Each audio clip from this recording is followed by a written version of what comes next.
સો high friends, તો સમરસ hostel માટેનું fresh અને રિન્યુઅલ વિદ્યાર્થીઓ માટેનું જે મેરિટ લિસ્ટ છે તે કાલે અપડેટ કરી દેવામાં આવ્યું છે।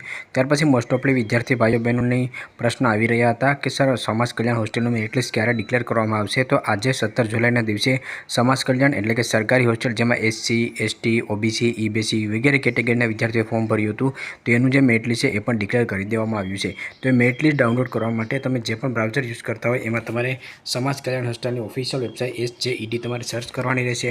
સમાજ કલ્યાણની વેબસાઇટ તમે સર્ચ કરશો, અહીંયા તમને જે પેલી જ વેબસાઇટ જોવા મળશે એના પર તમારે ક્લિક કરી દેવાનું રહેશે।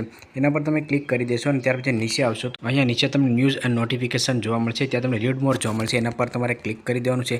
એના પર તમે ક્લિક કરી દેશો એટલે અહીંયા તમને જે મેરિટ લિસ્ટ છે તે જોવા મળશે। પહેલું જે મેરિટ લિસ્ટ છે એ વિકસતી કલ્યાણ એટલે કે વિકસતી જાતિમાં જે પણ વિદ્યાર્થી ભાઈઓ બહેનોએ ફોર્મ ભર્યું એના માટેનું છે, અને જે બીજું છે અનુસૂચિત જાતિ કલ્યાણ એટલે કે અનુસૂચિત જાતિ કલ્યાણમાં જે વિદ્યાર્થીઓએ ફોર્મ ભર્યું છે એ વિદ્યાર્થીઓને લાગુ પડશે। આમાં ગ્રુપ એ નવા વિદ્યાર્થી સિવાયના તમામ વિદ્યાર્થીઓનું જે નામ છે એ મેરિટ યાદીમાં સમાવેશ કરવામાં આવેલ છે। તો PDF ડાઉનલોડ કરવા માટે અહીંયા તમને એટેચમેન્ટ જોવા મળશે, એના પર ક્લિક કરશો।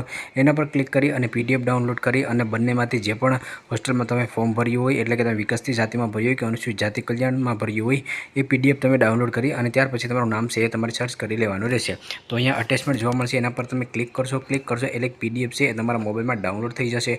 અહીંયા તમારી હોસ્ટેલનું નામ જોવા મળશે, તમારું રિન્યુઅલ છે, ફ્રેશ છે એ જોવા મળશે, એપ્લિકેશન નંબર, તમારું નામ, તમારી કેટેગરી, કયા ગ્રુપમાં ફોર્મ ભરેલું છે, કેટલા ટકાએ અટક્યું છે, ડિફરન્ટ કેટેગરી છે કે નહીં, સંપૂર્ણ માહિતી છે તે જોવા મળશે। તો આ બંને PDF ડાઉનલોડ કરી અને જે પણ હોસ્ટેલમાં તમે ફોર્મ ભર્યું એમાંથી તમારું નામ છે એ તમે જોઈ શકો છો।